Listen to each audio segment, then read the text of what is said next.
Hello and welcome to Tricks of the S Trade channel. Today is the 23rd of December, a couple of days before Christmas. And we're going to be talking about what Christmas really is. It's going to be a very, I don't think it's going to be an extremely long show, but it will be a long show for sure. So we're going to talk about what Christmas and Easter really is on today's program. So you guys can have a clear understanding of what Christmas and Easter is, because a lot of people don't know. They believe in the fake fallacy that, Christmas is the time of Christ's birth and Easter is the time when Christ died, was buried and resurrected, and that's what you guys are celebrating. That's what's been told to us by the Vatican, who runs the world, but it is really not the case. So today we're going to make you understand what Christmas really is about.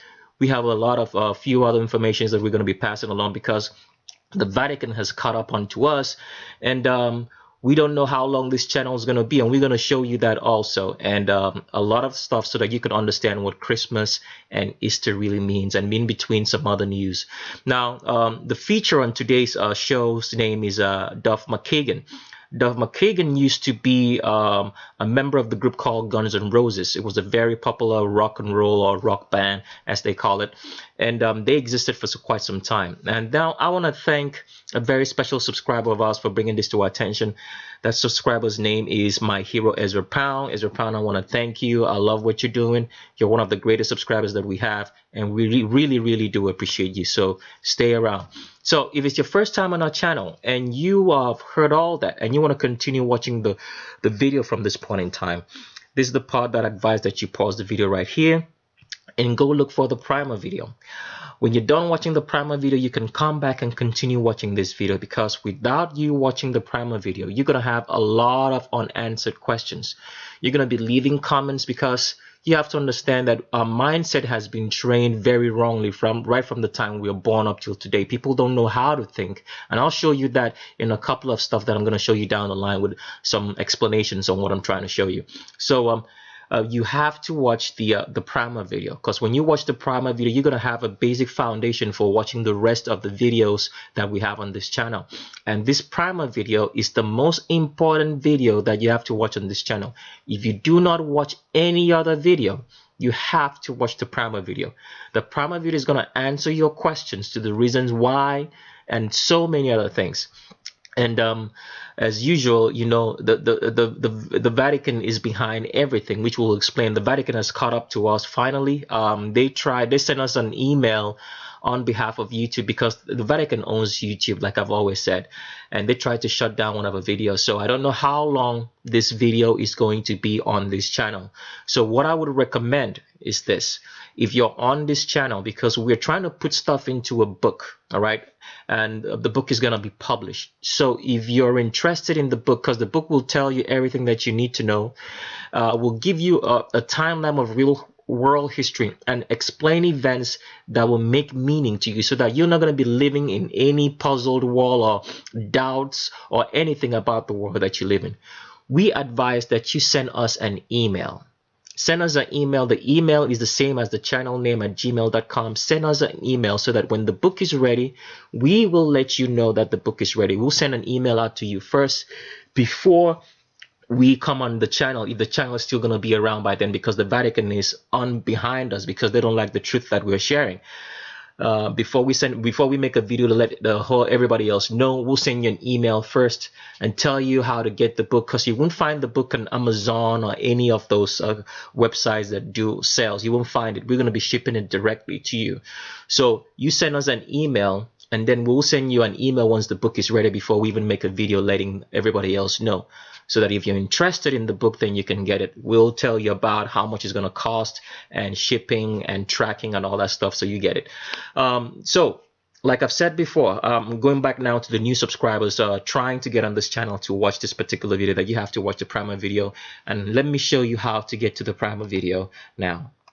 So the primer video will be the oldest video that you have on this channel. It's called Primer. It also has a playlist. You can look for the playlist that's called Primer on the channel to get this particular video. Now, when you click on this video, and after you finish watching this video or any video that we have on this channel, when you click on any video that we have, there is a description section in the video, all right? And that's what I intend to show you. And sorry, my internet is a little bit slow today. So this is the primer video, and any other video that you watch on this channel, there is a link in the description section. The description section is going to take you to a document. The document is going to be called Male versus Female Visual Differences. We advise that you study this document. All right. It's very, very important that you study this document if you're interested in the transgender part of our channel. Because even though we feature a lot of transgenders on our channel, the channel is not about transgenders questions or transgenders in general. So as much as like we like answering questions about transgenders, right? It's not a transgender channel, because a lot of people come in here and are so engulfed with transgenders and forget about everything else. You have to understand that the transgenders are just a cog in the wheel of, you know, the Vatican running the world. That's just the truth. They're just a cog. They're just a tiny portion of it. Tiny portion of it. So even if we didn't have to be talking about transgenders, it would not matter, because they are not the problem. We're just showing transgenders because we are trying to do a service, because there's a lot of misinformation that's been guided by the Vatican on how to identify transgenders, because that's what the Vatican loves doing. When they find out that people are going to get on some information, they get ahead of them all the time and try to lead the way. So in most of the news that you hear about on the channel, on YouTube, or being spread around you, whether it be the flat earthers, transgenders, it's the Vatican that leads the way, because they've always known that the best way to guide the public is for them to lead it. So when we feature transgenders, we're just featuring it based on the fact that it's a service. It's not something that we want to do, but we just want to try to make people to understand in the shortest amount of possible time the differences between the genders, because it's so alarming that, you know, as a people, even as certain females, they can identify what a female should look like when they are one themselves. That's how crazy it is. A woman can identify what another woman should look like when she is a woman herself. I mean, that is something that is crazy. It's very, very crazy. So that's how we've been dumbed down, you know, and you know, been mind controlled since you were a child, not to know the difference. Because I think every woman should know how another woman should look. You know, with males, it's pretty easy to spot a man. You know, we know what a man looks like. But with a female, it should be as easy as well, based on the fact that you're a woman yourself.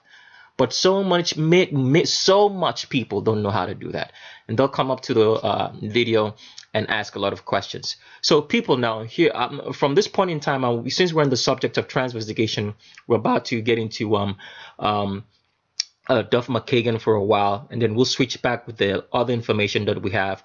I want to show you guys how to think.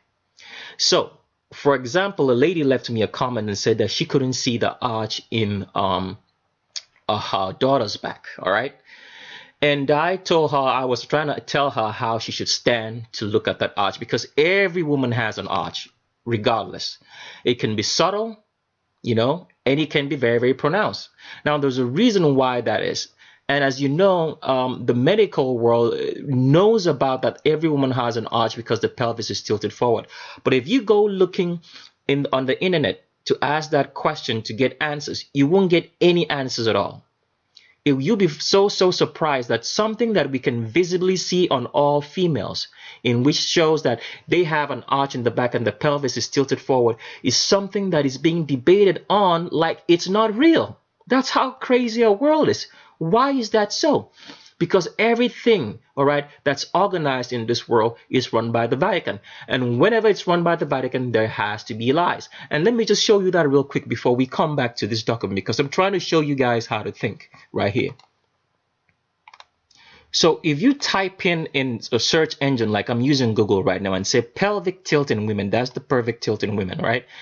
You won't find any answers that tell you that a female's pelvis has to tilt forward because that's the position it has to be if a child has to stay inside the womb. What you're going to come up with will be such ridiculous results, like saying, so basically anterior pelvic tilt potentially leads to lower back pain, hip pain because of the rotated femurs, knee pain because of the knee knock position and flat fit. You won't find any results when you type in anything that has to do with the pelvic tilt. You might type in stuff like angle of pelvic tilt, like tilt in women right here, and this, you will see the results that will come up. Let me just show you that, okay? I said angle of pelvic tilt.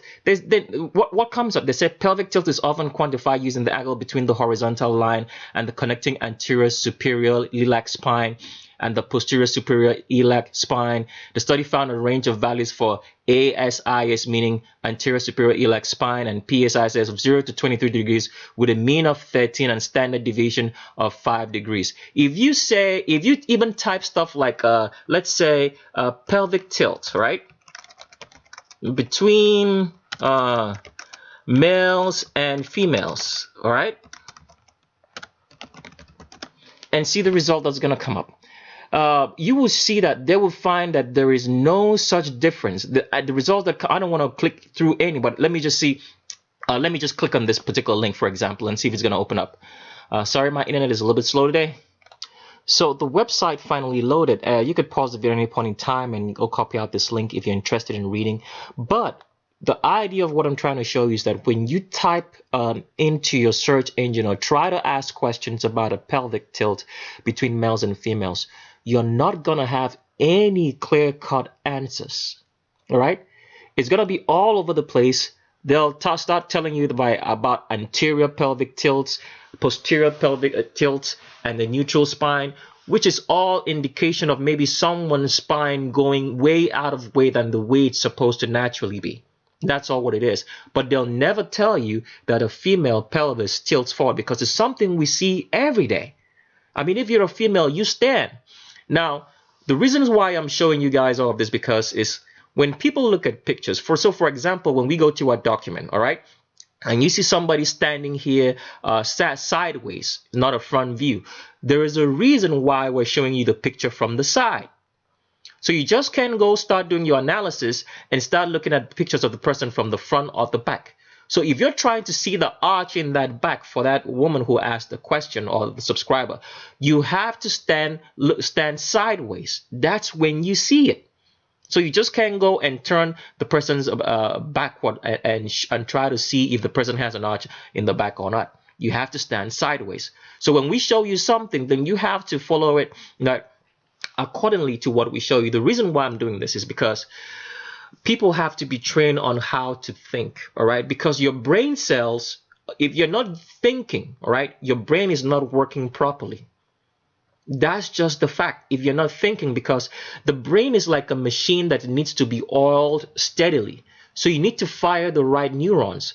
Otherwise, things are not gonna be working out right for you. You're gonna find out that stuff you're supposed to do, you can't do it because you're killing your brain because you're not activating it. Because that's the reason why the Vatican is hard at work promoting all the false information around you so that it can kill your brain. Because the one thing that God gave us is our brain, the ability to think, to reason things out and see if it makes sense. So that's why the Vatican, the devil through the Vatican, is so much interested in how you think. Because if he knows that if you can put your brain to work, he is in trouble. So they're more interested in how you think. So that's why they're at the forefront of making sure that you get into the schools, into their own schools, read their own documents, watch their own TVs on how to think so that you can be dumbed down for their own good. So getting back to the subject of talking about that, if you're trying to find the pelvic tilt on the internet, if you go type in the pelvic tilt, you won't find it. Let me show you how they hide it so you do not know it. Before I show you how they hide this stuff, let me just see how, I just want to let you guys see how they confuse you. You could pause the video at any point in time and copy out this link right here. It says, what is correct pelvic position? It's a general question. They say, believe it or not, the correct pelvic position seems to be still somewhat controversial. Let me see if I can increase this a bit more so you guys can see it. It says here, believe it or not, the correct pelvic position seems to be still somewhat controversial. If you do a Google search, you'll get a variety of answers. Some of them are quite different. That's just what I just said. One could divide them into 3 categories. Pelvis should be tucked under. Sometimes it's still promoted on personal training sites or in all exercise videos. All the exercises are aimed to fight an anterior pelvic tilt by tucking the tailbone under. It is not a good advice. The next one says pelvis should be anteverted. The Gokul method for a term for a certain angle of slightly anterior pelvic position more than is just a pelvic tilt. The angle between last lumbar vertebra and sacrum is defined. It's also in line with Lisa Ann McCall, body balance, and Kathleen Porter, natural posture. I highly recommend looking into the Esther Gokul, Lisa and McCall, or Kathleen Porter posture therapy methods. Pelvis should be neutral, as in pilots. You can see that all this, if you're somebody looking for information, try to find out if it's true that a female's pelvis is tilted forward, which gives her an arch in her back, you won't find any. And you become frustrated and think, oh, whatever Tricks of the S-Trade is telling you is a lie because I couldn't find it on the internet. All right? Let me show you how to hide the answer that you're looking for now. So the big word the Vatican uses to hide this, and even then, even when they're hiding it, they're still going to debate that they don't think that it's real, that a female's back can be arched. And I'll show you that in a second. It's something that the scientific community, the people who you've entrusted your care into, still talk about, debate. Why should there be a debate about something you see on every woman? That if you look at the woman from the side, that from the front, from below her navel, is tilted downwards. It's slanting downwards, much more than that of a man. And that from the back is the same thing. Why should that be something that you're debating about? Because the Vatican has got his hands in it. All this is an agenda to blur the line so you can distinguish between male and female. It's all been in the books for a very long time because the Vatican is the one at work. So the big word for you looking for that pelvic tilt that causes a female to have an arch in the back is called lumbar lordosis. Now, just imagine for a second. Maybe for the first time in your life, you're probably hearing this word for the very, very first time, lumbar lordosis. Now, should it be something that should have this kind of like big phrase attached to it, and you'll never hear it around? Because somebody will hear lumbar lordosis and doesn't even understand what it's talking about. Because the Vatican is good at hiding stuff with words in books because they know people can read. So when they make up, crazy words and ambiguous words like this, it becomes a problem. You won't even bother to be talking about it because you can't say it naturally and freely. Lumbar lordosis. Now, let's read about it, what lumbar lordosis means in Wikipedia. Now, if you go to Wikipedia, it says, lordosis refers to the normal inward lordotic curvature of the lumbar and cervical regions of the human spine. That's what it says. Now, they will still argue about the fact that they don't know if women have it or it's a difference, but let me show you that right now. So here is an article online and people women especially trying to find out why their backs are the way they are. Because if you've noticed, maybe if you go asking a medical professional, not just like a medical professional because they're trained that way, and you say that you have an arch in your back, a lot of women don't understand that the back is natural to be arched for a female. So they might think that it's a problem in the way their back arches. And so they go seeking, medical advice. And they're going to give you all the medical advice and try to tell you how to straighten your back out. And a woman is going to think that that's the natural way her back should be. All right. So on this particular website right here, you can pause the video at any point in time and go read this out. You could see here that someone is asking the question. Let me make sure that you have the correct website first. I'm just going to pause it just for a minute so you guys can see. Copy out the website. You can go read it up if you want to. Now, back into the question. So it says, do many women have anterior pelvic tilt? Because the right way for talking about the lumbar lordosis should be the pelvic tilt, which is much more easier to understand, that the pelvis is tilted forward.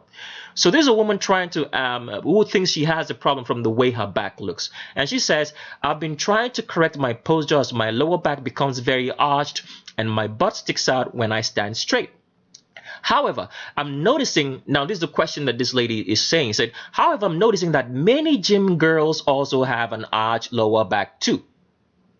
So even though she's been taught that it's wrong, but she's seeing that it's noticeable on every other female that she sees around.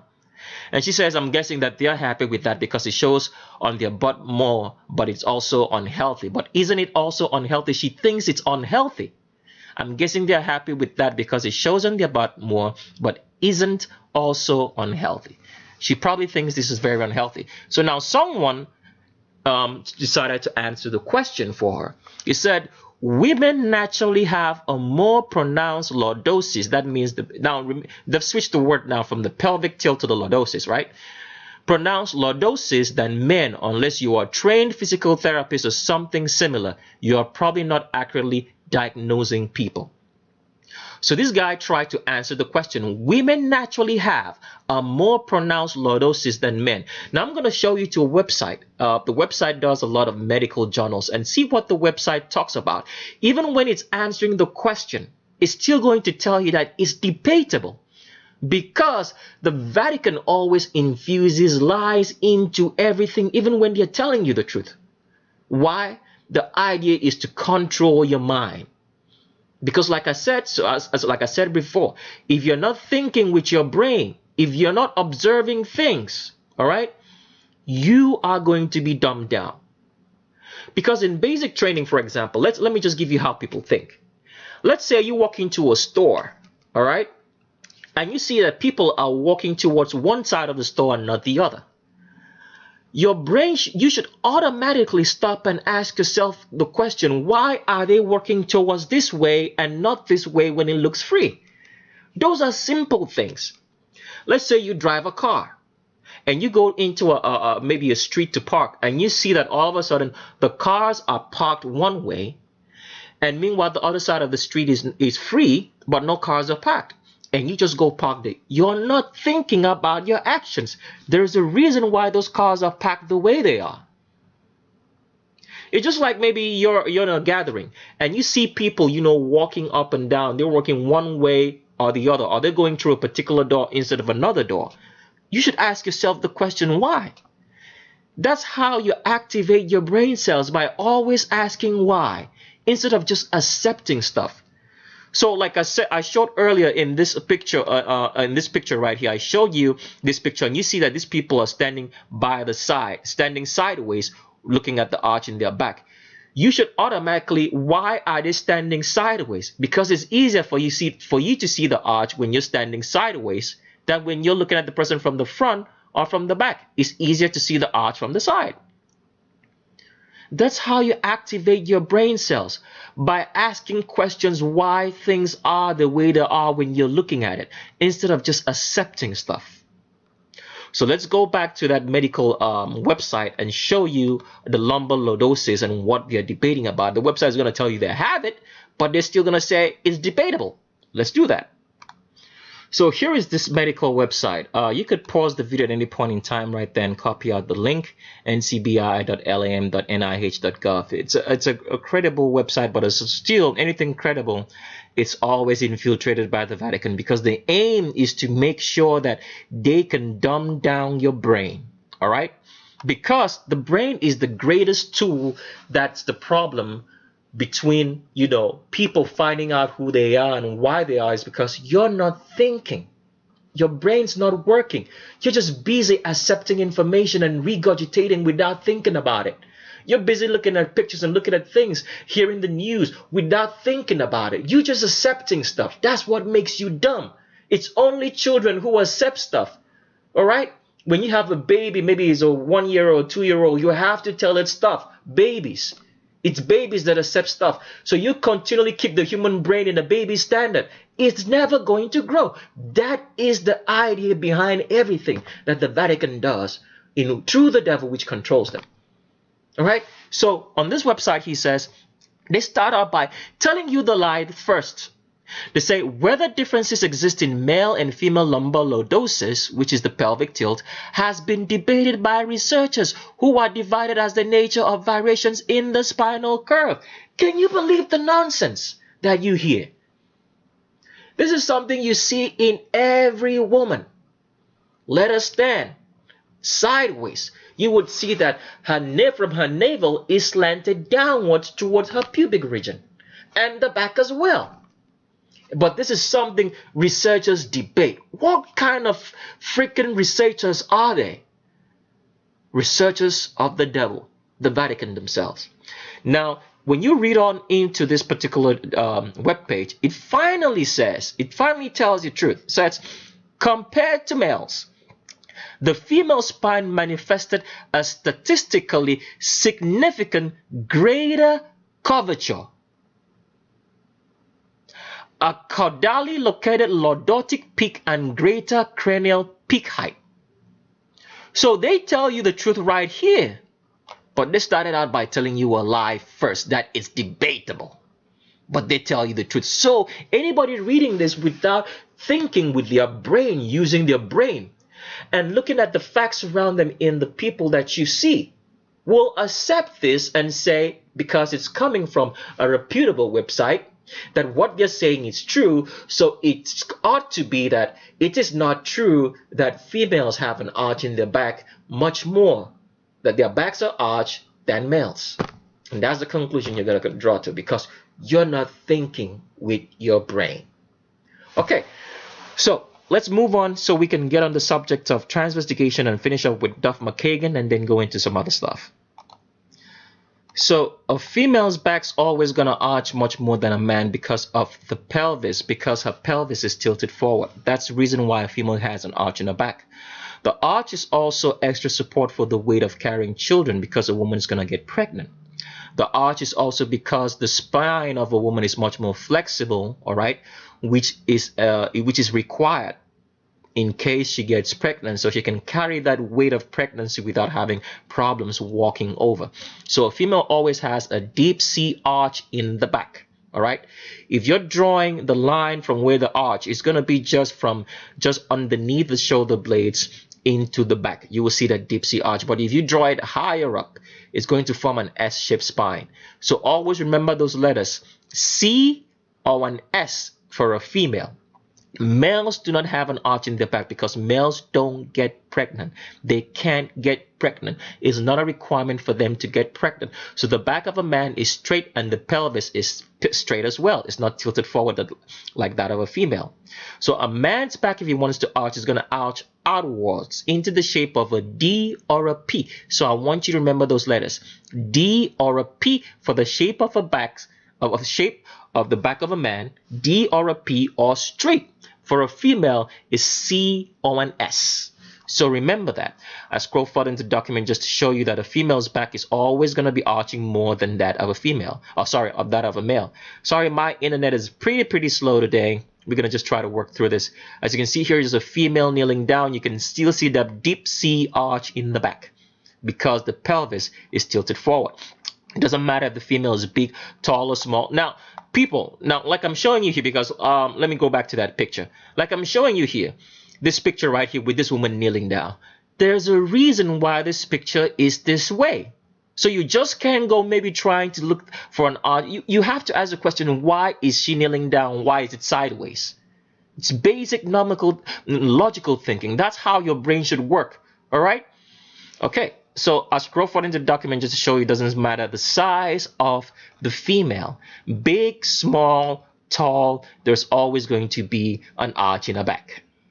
So you can see right here, there is a big female to my left. There is an arch in the back and the pelvis is tilted forward. That tilts, like I showed you guys before, I was talking about rather, that it's from the navel. You can see that slant deep into the pelvis, slanting much more than that of a man. And from the back, you're going to see that as well for a female. So big female here, arch in the back, pelvis is tilted forward. Small female to my right, arch in the back, is still tilted forward.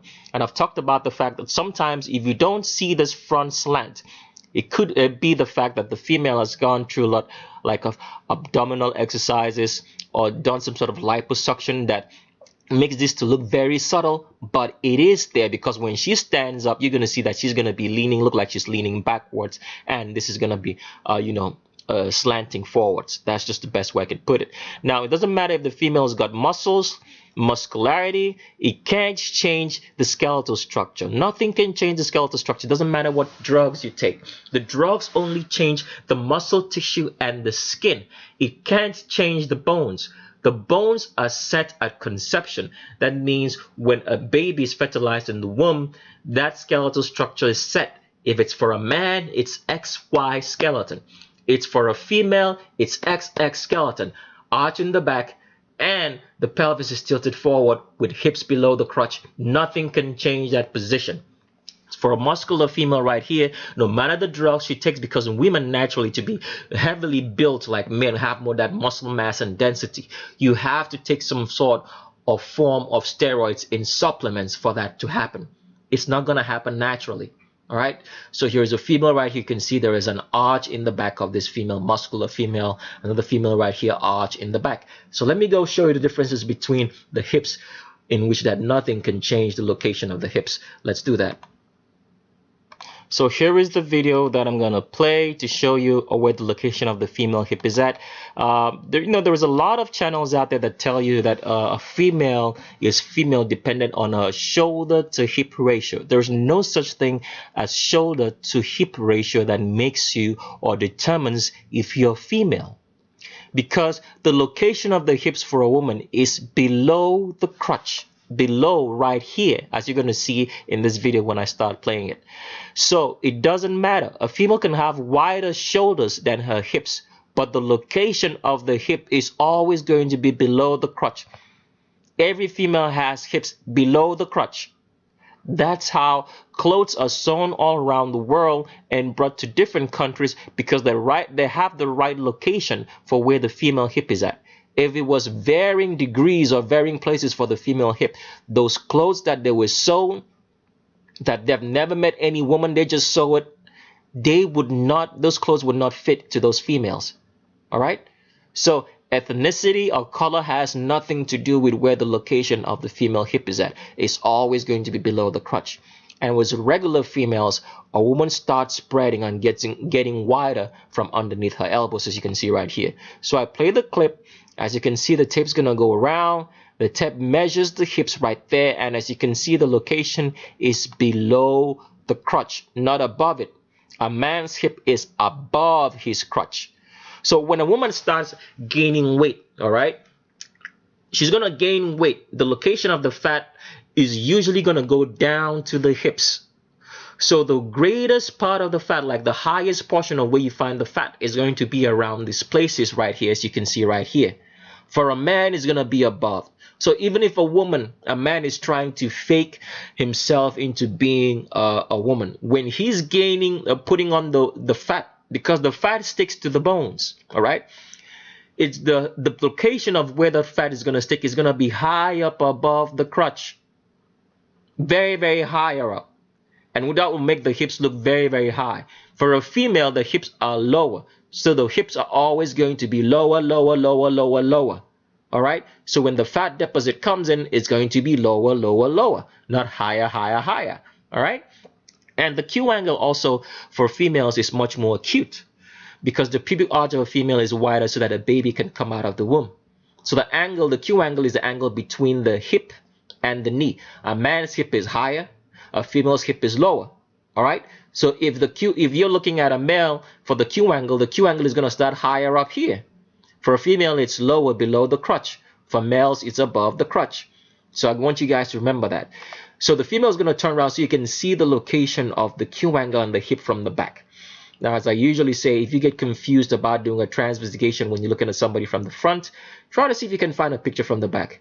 Because we all know a female just by looking at her from the back, because of the way the hip is at and the Q angle. It's very, very acute for females and less acute for males. So the location of the hip from the back is always going to be slightly above the bum line, but below the crotch. For males, this Q angle will start way higher up, so far away from the bum line that you can spot it. Okay? And know for a certain that you're looking at either a male or a female. So let's move on.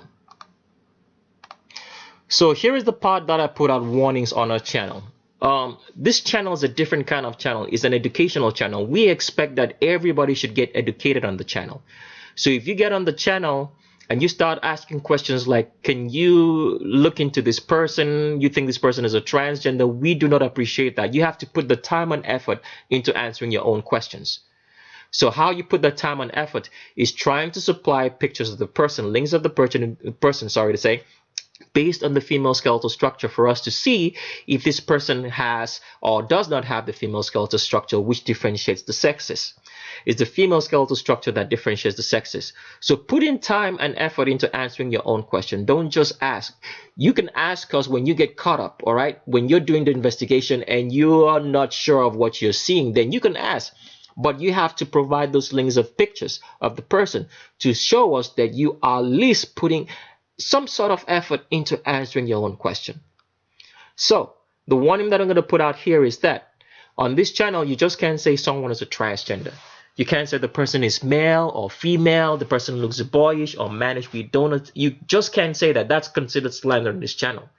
If you want to say someone is a transgender, you have to supply links of pictures based on the female skeletal structure, specific links of pictures, not a Google search result, right? Specific links showing us that the person has hips below the crotch, all right, has an arch in the back, the pelvis is tilted forward, and has a wide pubic arch in those links of pictures.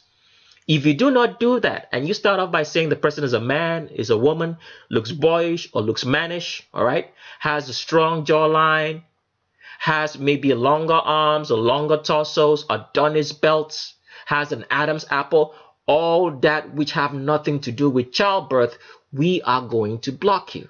There is no slandering allowed. That constitutes slander. You have to supply your facts based on the female skeletal structure.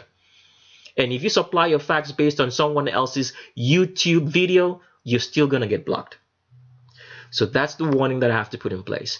Then secondly, as usual, the Vatican hasn't changed. They are the ones responsible for the organized transgendering of young children and putting them in front of a TV. The Vatican has been on our channel and is trying to get rid of us because we are telling the truth. And we're going to show you that in a second. And also, we are not against transgenders. All we're doing is posing people who lie about their genders on us to the in TV and everywhere else. That is all what we're doing. So let's move forward then. So the Vatican caught up with us in one of our videos. The videos was called Jews Will Be Catholics. Because in that video, we explained that the whole idea of the Vatican creating the Jews was to fill a void that was left by the removal and extradition and of the black woolly-haired Jews that did exist at the time Europe was still black, before the albinos conquered Europe and, you know, removed, you know what the word remove means here. I don't want to say it out specifically because I'm trying to make this video as Vatican friendly as much as possible because YouTube owns it. So the Vatican sent us an email and said that they had restricted the video. I'm just going to read the email first of all. The email says that your YouTube video has been restricted. Said, hello, Tricks of the Trade. Your video Jews Will Be Catholics was flagged to us by the YouTube community. So the question is, who is the YouTube community? Do you think the YouTube community is made up of just subscribers who watch our videos or people who watch it? That's not the YouTube community. The YouTube community is the community of the Vatican, is the Vatican itself. So they said, upon review, we have placed restrictions on how the video will be shown. Please note that your video will continue to be available on YouTube. Video content restrictions. We believe in the principles of free speech, even when that speech is unpopular or potentially offensive to some viewers. Now, I really wonder what was offensive about us telling the truth that Theodor Herzl, all right, I'll show you how to watch the video so you can go watch it. But I'm just going to talk about it for a second. That Theodor Herzl said in his diaries that he's going to start a massive campaign to convert, Jews to Catholics, which will be the solution of the Jewish problem. This is what the Vatican has planned all along. The reason why the Jews are in Jerusalem is so that the Vatican can get Jerusalem for their own and build a third temple, because this has always been the plan right from inception, to make Jerusalem the headquarters of the Vatican. All right, that is the whole idea, especially of the albino Vatican that runs the world today. So we wonder what was so offensive about that video, because we were not showing anybody getting high on drugs or having a pornographic material or none of that. It was just clean video. And there's a lot of nonsense on YouTube, and this one gets offensive. But we'll show you how and the reason why for these tricks of the trade that the Vatican is trying to play on us. So it says here, however, YouTube doesn't allow hate speech. They said we had hate speech on that video. Hate speech. Did we say hate the Jews or hate the Vatican or whatever the case might be? There was no hate speech. Did we say go pick up guns and shoot the Vatican? Shoot some folks? Shoot some Jews? What sort of hate speech was on that channel? Because the Vatican controls all media and they own YouTube here. There's no such thing as a YouTube community. It's them. Okay? So it says here, YouTube doesn't allow hate speech or content that promotes or incites violence. Incites violence. That means we're inciting violence in that video. In some cases, flag videos that do not clearly breach the community guidelines, but whose content is potentially controversial or offensive, may remain upward with some features disabled. Now, the whole idea of them removing the features of this video, but I'll just read through the live first so you guys can see. It says your video will be shown after a warning message. In addition, certain features such as comments, sharing, thumbs up, and suggested videos have been disabled. Your video is also ineligible for monetization. Now, the Vatican thinks that we are stupid, but we are not, because all this language here that they remove comments, sharing, thumbs up, and eligible for monetization is covering up something very particular in that video. And what do you think it is about that video? The idea is they don't want you to be sharing it. That is the reason. Because normally somebody can watch a video on YouTube and say, I like this video. Hey, and you send a message to somebody else and say, hey, here's a video, watch. So the whole idea of putting those restrictions up is because they don't want you to be sharing that video called Jews will be Catholic, because that's the truth. It's the information that they've been concealing. I will show you all that, the reason behind all that in a book, just like I said. So like I said before, if you're interested in the book, because we do not know how long our channel is going to be up, because the Vatican is deep in it right now, send us an email. When the book is ready, we'll let you know. All right, you're not going to get the book on Amazon or any of those other websites. You won't walk into a Walmart or Barnes and Noble and find it. It's only going to ship directly to you. So send us an email if you're interested in the book. The title of the email should just say book. Just say that, book. All right, so we'll tell you all about it when it's ready. So the whole idea of them restricting that video and giving us all these messages is because they don't want people to be sharing, because the more you share it, the more people become aware of what's really going on. That is the idea. Now they throw in the the nonsense of trying to be like the cloak of goodwill and saying how you can respond. While this is not a strike on your account, we will want to hear from you if you believe this was a mistake. Really? I mean, the right way things are supposed to be handled is this. YouTube sends me an email if they really think that something was wrong with the video, and they say Tricksofthestrade, we believe that this video is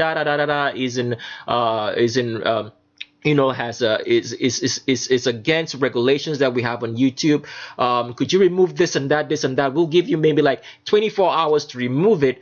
If you don't remove it in 24 hours, then we'll have to do it ourselves. That is the right way. If you think something is wrong with the video, that's the right way that you should, the right way to go about it. Instead of just blocking the video, removing all, putting restrictions on it, and then sending me an email later to tell me that I should respond. It doesn't make any sense. I thought the right thing to do was to take somebody to court first, all right, or give the person the chance to solve his matter amicably before you guys pass judgment. When it's talked about civil rights.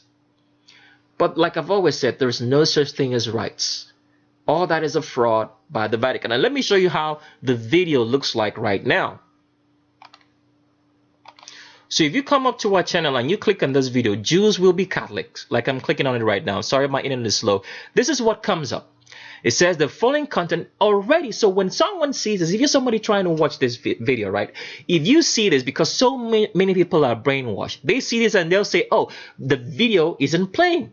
I'm just showing the tricks of the trade of how the Vatican through YouTube does all this. If someone sees this, they say, oh, the video doesn't play, they go to another video, because nobody's gonna be like, attentive enough to read the instructions, which says the following content has been identified by the YouTube community as inappropriate or offensive to some audiences. I understand and wish to proceed. Most people are not going to see this. They're going to see this red thing right here that says that they can't watch the video, and they're just going to skip over it. So all these are tricks of the trade that the Vatican uses. And all this was taken from the Protocols of Zion. The Protocols of Zion, when they say something is inappropriate or offensive, they found because I've told guys before that the Protocols of Zion is not a protocols of the Jews. It was a protocol written by the Vatican, by its Jesuits, but they just labeled it the Protocols of Zion so that if you wanted to read it right?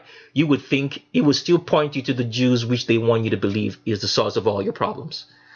So this is how they can block anything at will under the guise that it's harmful to the public. And let me show you that in the Protocols of Zion right here.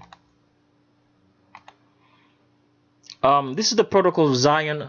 I don't know if I should put a description up on this particular video, but I might. But you could just go Google it, or on any of your search engines and just type out Protocols of Zion and you'll find out. So the idea, the script that they used to block a YouTube video was under this pretext, all right? Under one of your protocols. This is protocol number 12, so you're very much interested in reading how it concerns that video of ours called Jews Will Be Catholic. It's in protocols number 12. And it says here, the pretext, as you can read, he says, the pretext for stopping any publication. Oh, let me try to reduce this so you guys can see it clearly. Okay. It says here, the pretext for stopping any publication will be the alleged plea that it is agitating the public mind without occasion or justification. So this is how they can take down anything that you're watching, or any publication, or any video, or any comment that you leave on social media, by under the premise that it is agitating the public, like the public asked for them to take it down, because YouTube is owned by the Vatican. The Vatican is YouTube. I don't know how best way to say it. So they use this script every time. If they find that something is talking about too much truth that shows who they are, they say that it is, right, that it is agitating the public mind without occasion or justification, so it has to be brought down. This is exactly what they've done with our video called Jews Will Be Catholics. Exactly what they've done with the email they sent us by telling us that it is found offensive. All right? It's promoting hate speech under the false ideology of this in their protocols on how to make sure that the public doesn't come to the knowledge of the truth. Under the pretext for stopping any publication will be the alleged plea that is agitating the public mind without occasion or justification. The Protocols of Zion were written a very long time, so it doesn't look like it's just something that just came out of the blue or something is new. This is how every media which is owned by the Vatican is used to make sure that you don't get the truth, to suppress the public mind into the knowledge of the truth, to hide facts, to deceive the public. That's all what it is. Okay, so let's move on and talk about some other stuff because the Vatican lies are so many, and I'm going to show you a couple more before we jump onto the main topic of talking about what Christmas and Easter really is, and then we finish up with the transvestigation of McKagan Duff. But let me start with showing you a little bit history of Duff McKagan. Sorry to say if I said Kagan Duff before. Duff McKagan of the Guns N' Roses. We'll go into his Wikipedia page, and then we'll come back and show you some more lies that the Vatican is using around. And then after that, we'll just wrap everything up. Let's do that. So we're on the official web page, or the official stats of Duff McKagan from Wikipedia, which is also owned by the Vatican. And we just want to read some things just to show you that this so-called dude has the Vatican Code of Numbers written all over it, which actually shows you that this is a stooge of the Vatican. Now, if you're interested in the Vatican Code of Numbers, you hear me say that, and you want to know about it, look for a playlist on the channel called Vatican Code of Numbers, or look for the Lisa Lopes video. All right, that will explain in detail what the Vatican Code of Numbers means. But we have a playlist on it, and for each particular video that we make that has any Vatican Code of Numbers, we put it on that playlist. So this video might also go into that playlist as well. So he says here that Duff McKagan was born February 5, 1964. Is an American bass guitarist, songwriter, and author. He's best known for his 12-year tenure with the hard rock band Guns N' Roses. Right here, the Vatican Code of Numbers is at work. 12 years, multiples of 3. Now, we read further into his webpage. It says here, toward the end of his first tenure with Guns N' Roses, McKagan released the solo album Believe in Me, 1993. Believe in Me. Vatican Code of Numbers is right here at work. we scroll down further into the document. I mean, the Vatican Code of Numbers is littered everywhere on this particular page. I mean, it's everywhere. But let's scroll further into the document just to show you one more thing about what you should read. It says here in his early life part, it says, further developing his skills by playing along with the albums 1999 by Prince. 1999 can be turned upside down. It turns into a 6. All multiples of 3. There is a reason why albums 99 by Prince right here is there for a reason. Vatican Code of Numbers. That is who Mr. Drew, or Duff, like as they call him, Andrew McKagan, better known as Duff McKagan, is. Right here, this picture is a deceiver. We'll get into him a little bit more, but let me just show you some other lies of the Vatican, which they tell you every day without you noticing. And let's continue on. First lie I have to talk about is Donald Trump. There's so much noise in the media that Donald Trump has signed the tax laws into effect. And I've told you guys before in a video that this whole tax thing is a fraud. Because I've told you before, anytime you see that the whole United States Congress comes into agreement to do something, you best believe it, that is a total fraud. And the fraud is only at the detriment of the public, not of them. So he says here in this particular website, you can pause the video at any point in time and copy out this link right there and go read up. It says, Trump promised a tax cut aimed at the middle class. Looks like he missed badly. But CNN never said this. You never heard it on CNN or Fox, that the promise that Trump said about the taxes for the middle class, that he failed badly. Let's read further into the document to show you what's been going on. It says, Donald Trump promised as he ran for president that the middle class would get a massive tax cut of 35%. Those were the words of Donald Trump. And people are going to be jumping up and down, and CNN is going to make you believe that Trump actually did something for you. You're going to actually think that you got a cut. So you got 35% because that's what he said. But it says here, after taking office, he promised the cuts would be aimed squarely at the middle class. His top economic aims promised a tax system no less progressive than the one in place today. Let me show you the part that you should read, because what he did was only 10% cut. Let me see, scroll down to the document again. So here it is right here. It says, the bill reduces federal taxes by about 10% for the middle class. 10%. 10. Not 35. What's the difference? And remember, people, the reason for that 10% is because, like I've said, everything that's happening this year is not by accident or coincidence. There is the removal of net neutrality.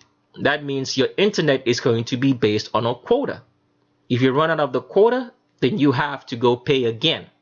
So for example, let's say what they're going to do is, for example, if you like watching videos, they're going to give you like maybe let's say maybe 2 gigabytes for video. All right. If you're done watching the 2 gigabytes for that video on that particular website that you like watching, like Tricksofthestrade, they're going to shut you down. So you can't watch it anymore. So they're going to make it much more, let's say, strenuous for you to be watching what you like. But what they're going to be showing you is that they're going to bring up some other videos on certain channels which they say, oh, these videos have been optimized by us because the company pays us. So you won't be spending much gigabyte if you watch these other videos on this other channel. That's the way it's going to work. So you can watch up, like say you like watching Tricks of the S-Trade, they're going to give you a quota. You run out of that quota, they block you. If you've tried watching Tricks of the S-Trade and you've run out of the quota, they'll direct you to another video. They say similar video that we created, but the people who make this video are paying us directly. So you won't have to spend that much. You can watch this particular channel free of charge. The video streaming is free for that. But any other part of the videos that you like or channels that you like for like Tricks of the S-Trade, that's I'm talking about specifically on YouTube, then you're going to get throttled. That's what is going to happen. And here's one of the so many other lies. Let's continue on with some other lies so you guys can keep seeing what's going on here. So one of the news or lies that I want to expose about the Vatican is the subject of Meghan Markle. Now, a lot of people don't know that Meghan Markle's first name is not actually Meghan. Meghan just sounds a little bit royalish. Her first name was Rachel. And we've been made to believe this story that, Meghan Markle is just a woman that, has fallen in love with Prince, I think Prince Harry, and is engaged, and then they're about to get married. And actually, people believe in that fairy tale like kind of story. But what the news media is not publicizing, that so that people should understand, is that Meghan Markle is actual royalty also, supposed fake royalty, because like I've said before, all royals are fake. It doesn't matter if they're black or white or albino, as the case may be. To me, I have no respect for them because they are all fake. Because royalty was based on the fact of the children of the fallen angels which came into this world. They are the ones who started that, creating a family that they should be honored or respected above all the men.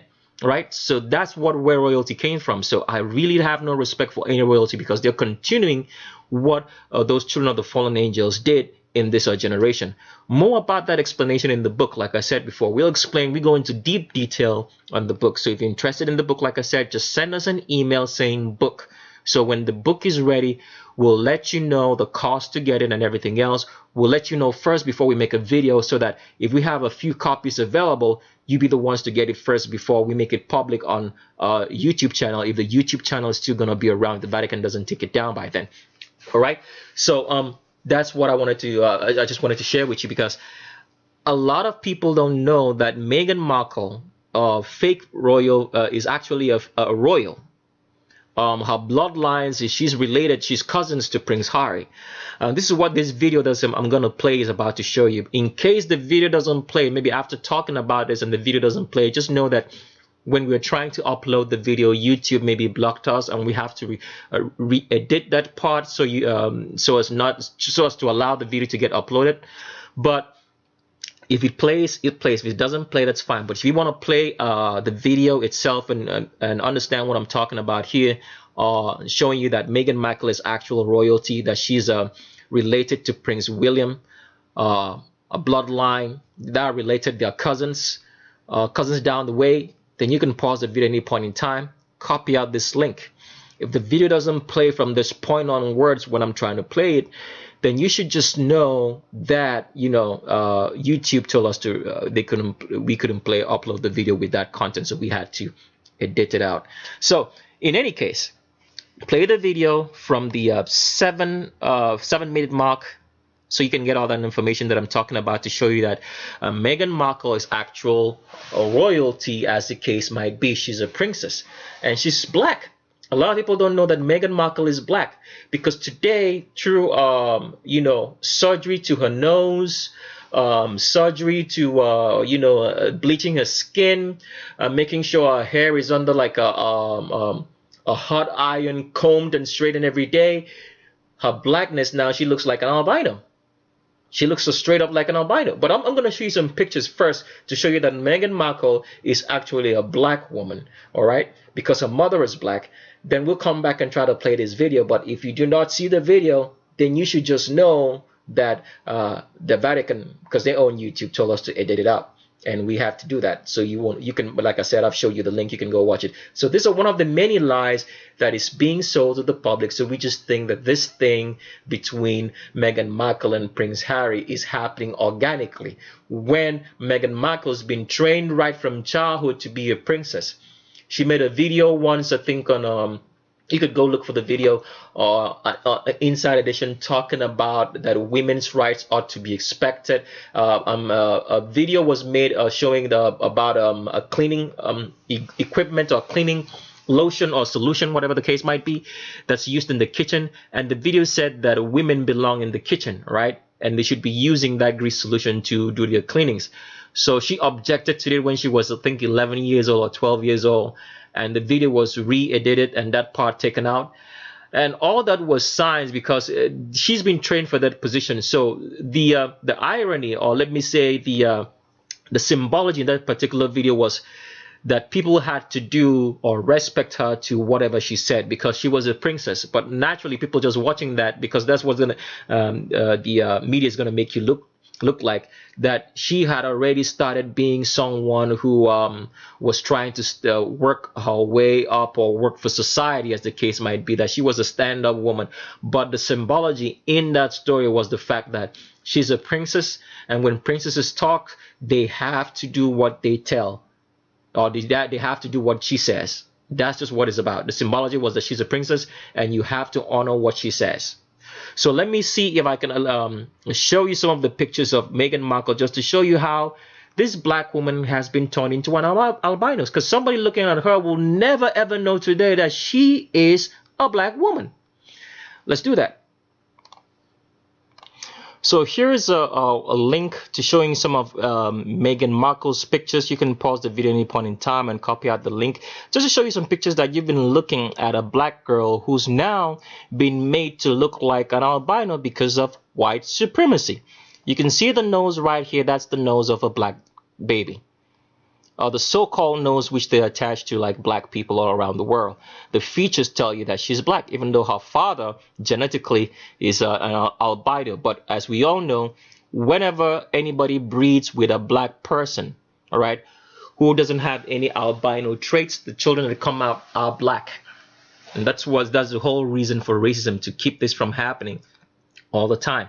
But in this case, I think that Meghan Markle here, the father was told to maybe breed with a black person so they can have some sort of, like, you know, blackness, because you have to remember this.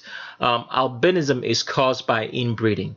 So if the royal bloodlines are still inbreeding amongst themselves without introducing someone into that bloodline, the children are going to be more albinic and have more and more problems later on in the years. So I think her father right here was told, get with a black woman and produce a black child, but will still maintain a bloodline because it's coming from you. I don't know if you understand what I'm saying right there. So if you scroll into this particular page, you can see that you're looking at the hair of this woman is still, Meghan Markle, is still black, and that's a mother right there. Mother is, I think, is Jamaican or so. Scroll further and look and see that the hair right there is woolly hair, frizzled woolly hair. The nose is still black, as the case may be, might say, but she had surgery in the nose. The video I'm gonna play is gonna tell you all that. If it allows it play. If it doesn't, it's not my fault. So I scroll further in, you can see, look at the hair right there. It's woolly. Look at the way it's standing out there. That's woolly hair, and that's Meghan Markle with the nose, still looking like a black child. All right. See her right here again. You can see the hair is standing up straight because it's woolly hair. It's not falling over flat. You can see from that video. I don't know if it's clear enough, but you can see that you're looking at a very black child right here. Even with the nose, even with the skin, still has melanin in it. But now it's all bleached out. The hair is straightened out with constant ironing all day. She's had surgery to the nose to make it look more albinic, the stereotype that we've come to believe that, you know, albino people should have a way the nose looks, which is not actually true. So scrolling further, you can see the hair right there is still woolly, and she's still looking very, very like a regular black child, very black kid. You can still see her hair is still woolly. There's so many pictures that you can look at that right here now. See that? Woolly hair, not the same as her albino friend here is all straight. You can still see the hair is woolly, has weight. It's not getting all in the wind. It's not blowing about. It's sturdy and straight, or sturdy and bulky, as you know, black people's hair should be. Sorry to say. So if you want to scroll through and see all the pictures of Meghan Markle here while she was younger, like I said, and still that's the hair again. You can see it's still woolly. The pictures are not very clear, but you can tell by that. You can pause the video, like I said, and copy out the link. And here is a picture of Meghan Markle when she was much more younger, in that video that I talked about, in which they said that women belong in the kitchen to use that solution or grease cleaner, and she objected to it, and the video was changed and edited. And like I said, the symbology right there is to tell you guys that she was a princess right from one, but the public doesn't understand that kind of symbology. They just think there's just because the media is going to make it look like she was just a social enigma who was already trying to put things right in the society, and not see the symbology of what's behind it.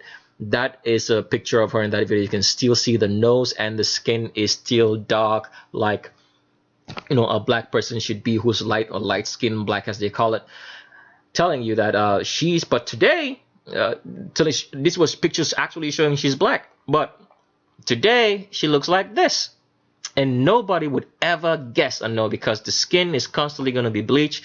The dose has been changed and some other surgery done to it. The hair is straightened out every day. but I bet when she cuts it out, if it grows out, it still grows out woolly. So let's continue and see if I can play that video for you to see that, hear from their lips. If it doesn't play, you find out it doesn't play after this point, just know that YouTube told us to take it out. But you can, I showed you earlier that you can go watch the video yourself. So let me do that right now.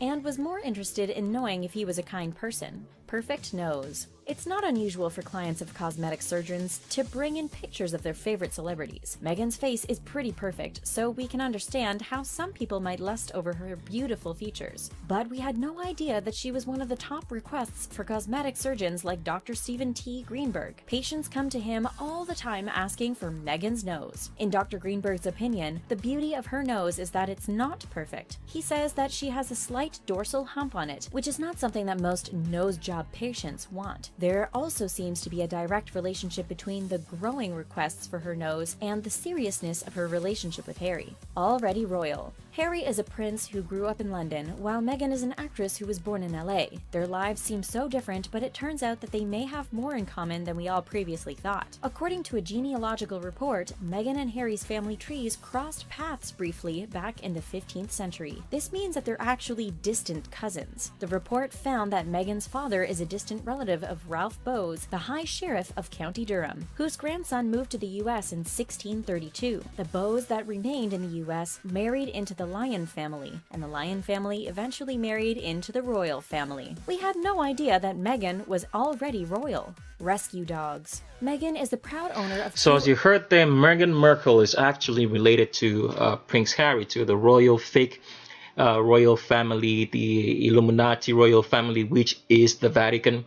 So she's part of that bloodline. She's black, but today she's been changed. Her appearance has been altered. She's had a nose surgery, as you heard, by one of the greatest surgeons of nose surgery to make her look even more albino than her natural black self. And so this is how the Vatican lies to you and makes you believe in all these crazy stories, because a lot of people are going to get hooked on this story and say, oh, Meghan Markle, she's just a small town LA girl who's married, she's now royalty. It's all nonsense. Everything is pre-arranged and planned, sorry to say, right from the get-go. They don't play no games. They're just going to allow somebody just walk in there because you could mess things up. Has to be somebody who's vetted. So it's a control society. Don't think that you have any freedoms or the story that these people make for you to believe. It's all false. Okay? That's just what I want you to get from this video. So now let's go into answering the question, what Christmas and Easter is all about. And then we're done with that. So that you guys, when you're celebrating Christmas, if you celebrate Christmas, you really know what you're celebrating. Because before I start the video,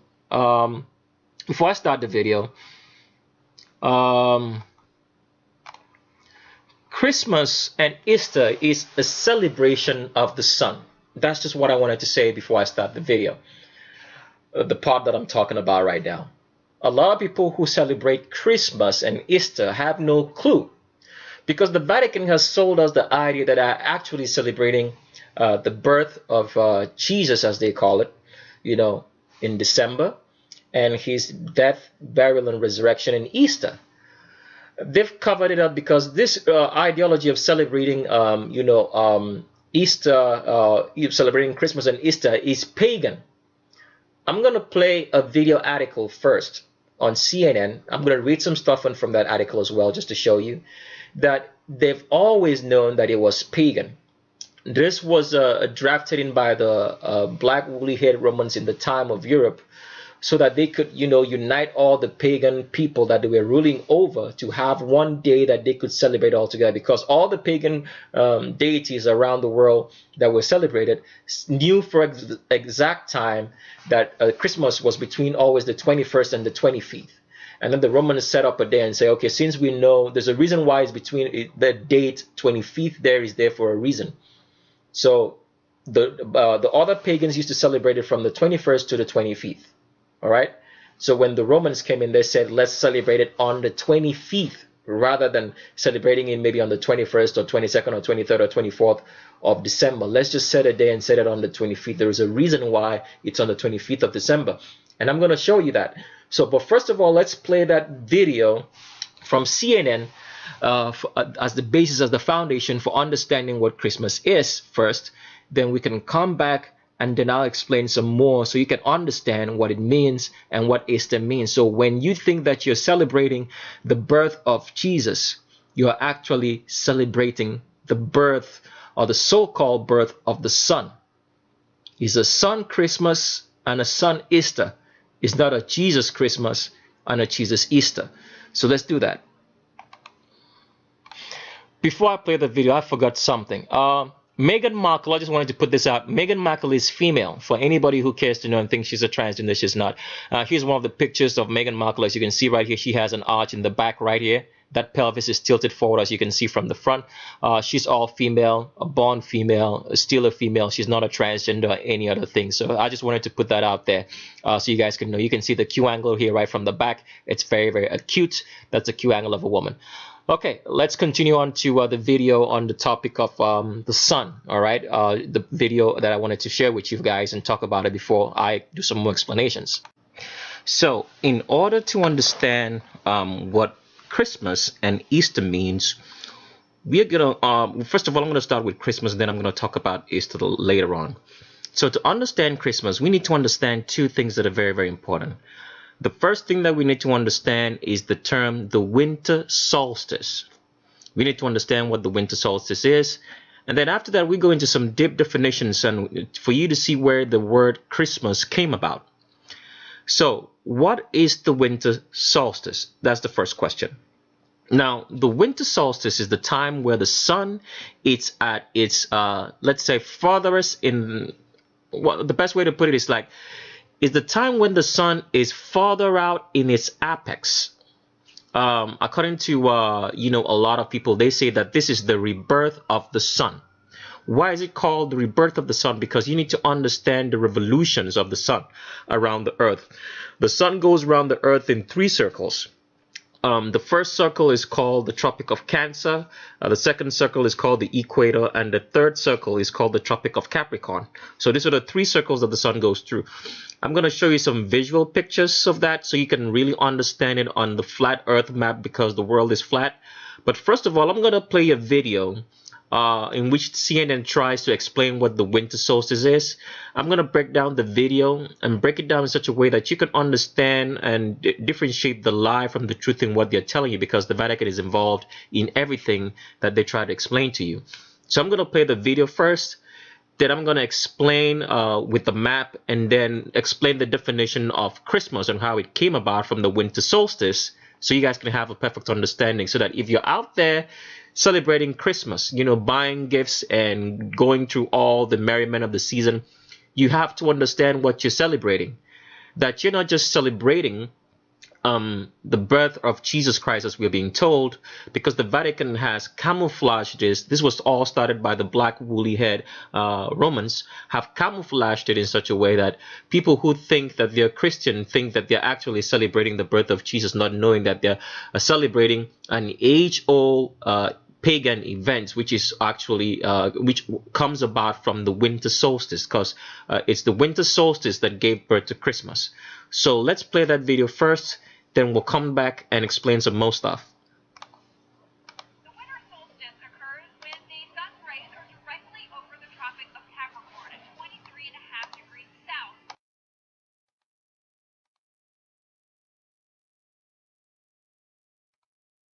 Solstice occurs when the sun's rays are directly over the Tropic of Capricorn at 23.5 degrees south of the equator.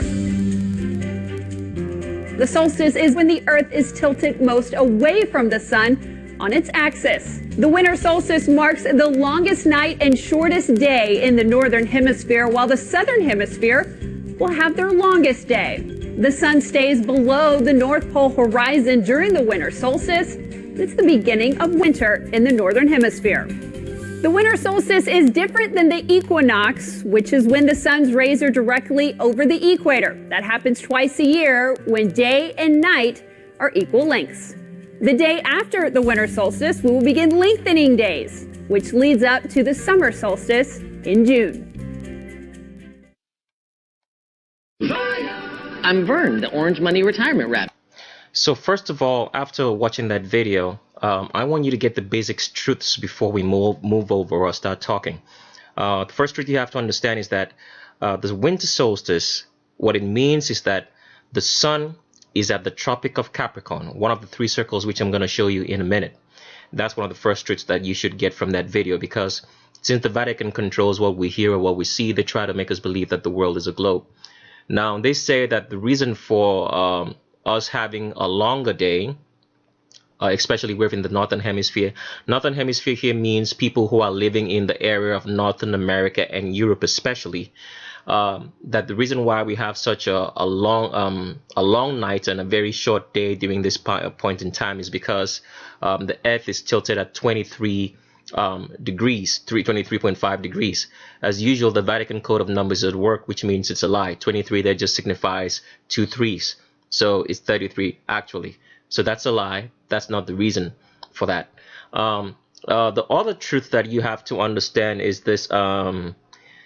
You can actually pause the video, because I want you to pause the video and you can read up on it. But I'm trying to go through the explanation so you guys can understand what I'm going to say next. So it says that this particular winter solstice started on December 21st. So December 21st, I think, was about 2 days ago from the time of making this video. If you did notice, everybody that lived in the Northern Hemisphere had a very, very short day, and the night came in really, really quick. All right. So if you did notice that, that means the winter solstice started. Now, the next thing that I'm going to show you from this particular web page is that something of point that you should note. Let's see if I can find it here. It says, where am I reading from? Okay, it says here, now when you're reading this stuff, I don't want you to be confused. So anything that says that, you know, like for right here, it would say the Southern Hemisphere refers to this event as the December solstice because seasonally it signals the beginning of their summer. All right, Southern means anybody that's leaving, let's say, beyond the Tropic of Cancer down to the equator. All right. I don't want you to get confused about any of these things when you're reading on the website. All you have to understand is that the winter solstice starts on December 21st. And it's that day that people who live in the Northern Hemisphere experience the shortest day and longest night. If you're living farther away from that Northern Hemisphere, anywhere from down into the equator, right? That means you're going to have a long day and a short night. It's the opposite for the people living in Northern America and Europe.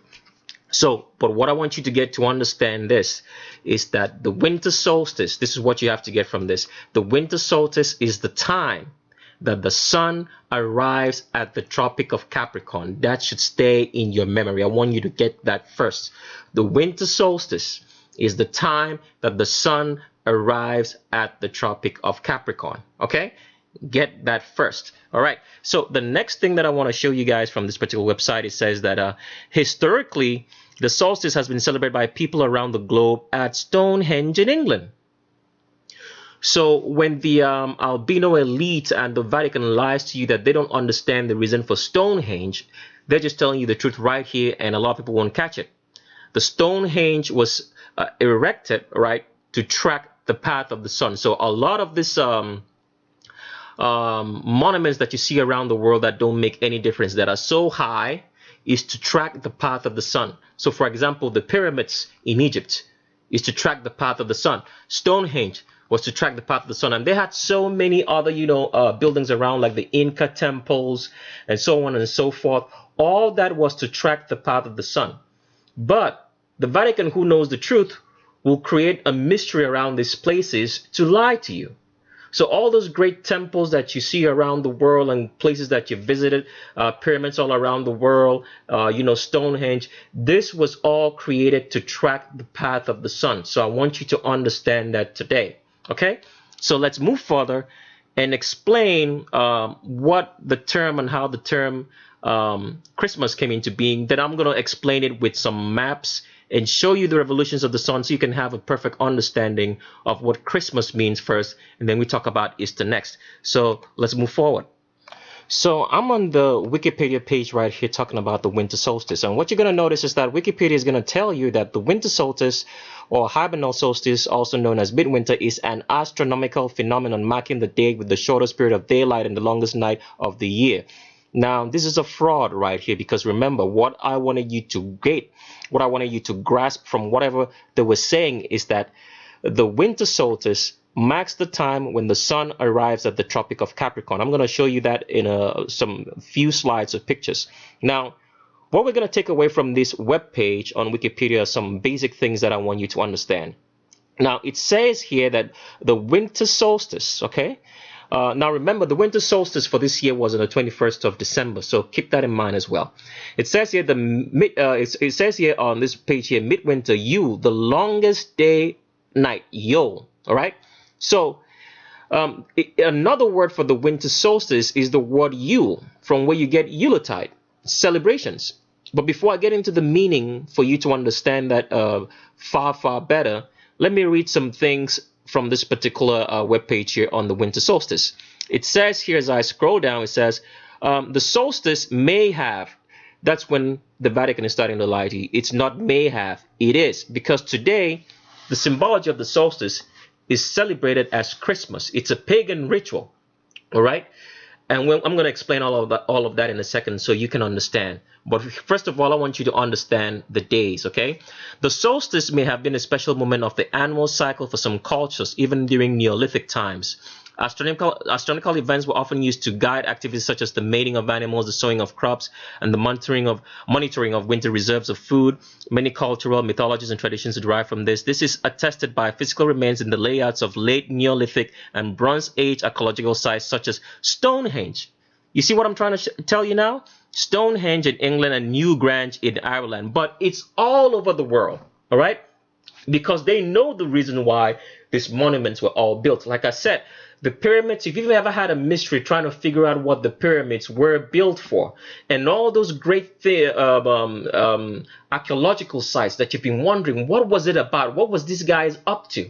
They were tracking the location of the sun across its circles. So for you to understand Christmas, you have to understand, first of all right, that the winter solstice means that the sun has arrived in the circle of the Tropic of Capricorn.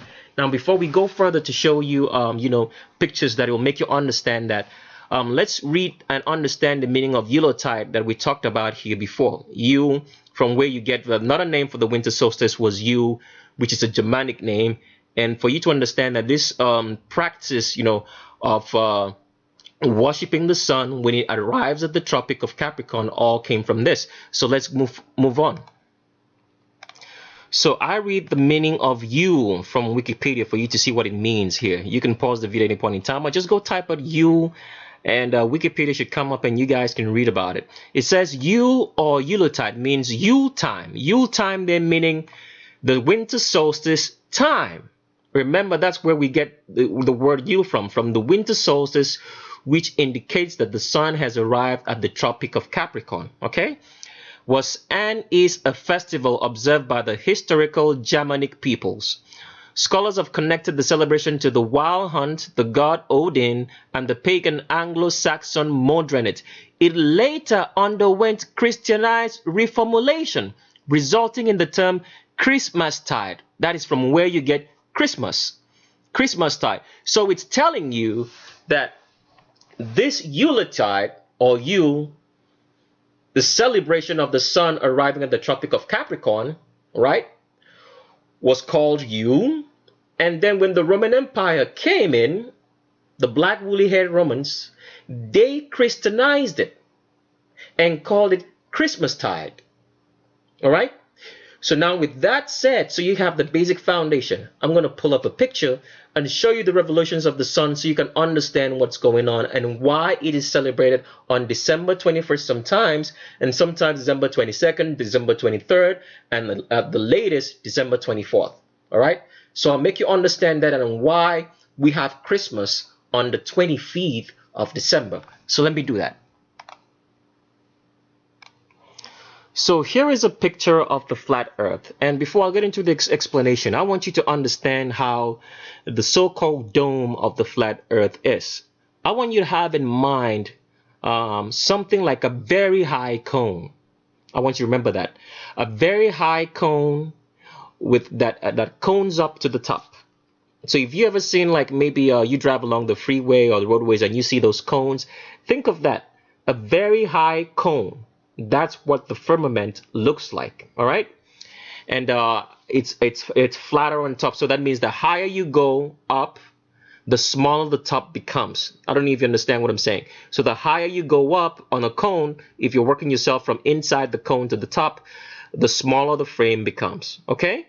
So think about that as we're explaining the firmament right here and what you're looking at with the flat map. Now, the sun is at this point right here now. This is the Tropic of Capricorn. So remember, we have 3 great circles that the sun runs around. We have the Tropic of Capricorn right here. We have the equator, and we have the Tropic of Cancer. All right. Now, before I go into explaining everything, I just want to explain the seasons for you. The sun determines our seasons because how close the sun is to us on how its light shines determines the season. It determines the hot or cold, the summer or the winter. All right. So in order to explain that furthermore, let's explain how the sun, how a year is calculated. All right.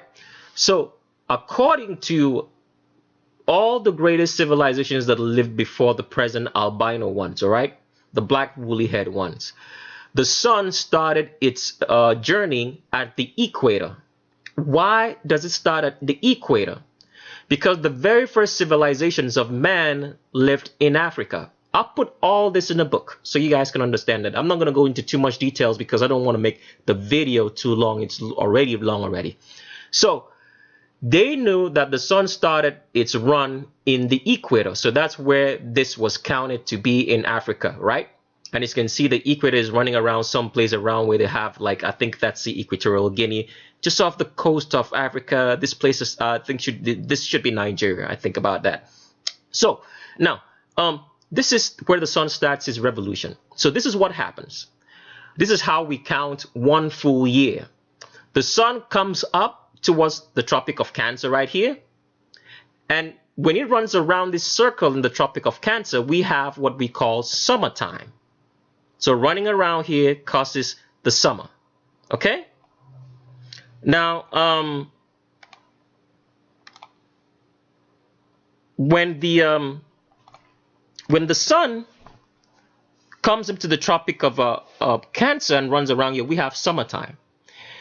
It is the reason why during the summer right here, we have very long days. Those are around that are around in North America here, Europe, and North Africa. I mean, almost all throughout, let's say, the whole world, because the sun is right at its apex. Now, think about that cone. The sun is right at the center, so its light floods everywhere. It can touch everywhere, and we have summer because it's closer. It's right up at the top of the cone, all right? So it's like, it's just more like if you stand under a light, you feel the light directly underneath it. But if you move further away from the light, right, you don't feel that kind of heat from any light that's above. That's the best way I can explain it. So when the sun comes down here and runs around, we have summertime. This is the reason why in places like Alaska, because you can see the landmass of Alaska and Russia is very, very close. This landmass is right here in the center, just right here in the center. They have most sunlight, so it looks like they have, like, I think according to Alaska, we hear that they have like maybe a total of like 5 months of sunlight during the year. That means the day doesn't get very dim. It's still very, very bright. If you've been to places like Paris, it doesn't get dark till like I think 10, 11 p.m. at night. If you've been to Texas, it starts getting dark around 10, and some other places like that, which I have been around to.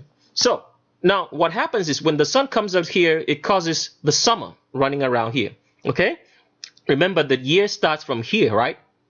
So it comes up here, and when it goes back here, 6 months have passed. Does it make sense? 6 months back to the equator. So it starts from the equator, comes up here one time, all right, and goes back here, and that's 6 months. Now it comes from the equator to the Tropic of Capricorn. And this is why the ancient religions and pagans call the rebirth of the sun, because by the time the sun gets to the Tropic of Capricorn, It's going through the final stages of its run for the year. So when the sun comes back up here, that's 1 full year. All right? Now, when the sun goes to the Tropic of Capricorn, the ancient pagans would realize that the sun is at the extreme age of its run. So think about the cone again. The cone, a very large cone. So at the top, we all feel the light.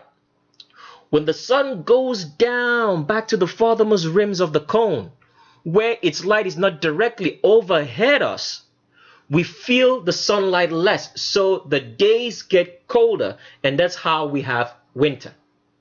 Okay? So if you understand that, there's something else I have to add for you to understand the rest of the story. Now, every time the sun changes circles, so when the sun starts here, all right, and comes up here, because to move from this circle to this circle, it has to come in a straight line to get into this circle. The sun gains 2 hours. Okay? It gains 2 hours, 2 hours and some minutes or thereabout when it does that. And when it comes back here, it gains another 2 hours or thereabout and some minutes. Okay? It does the same thing this way, 2 hours and some minutes the other way. It gains about more than 2 hours. It's about 2 hours and some more minutes because the circles are getting bigger as it's going outside. So when it goes there, it gains maybe 2 hours and some more 2 hours and some minutes. Here is let's say from here to here is an average of 2 hours. From here, it's going to be more like an average of like 2 hours and let's say 45 minutes or 30 minutes, all right?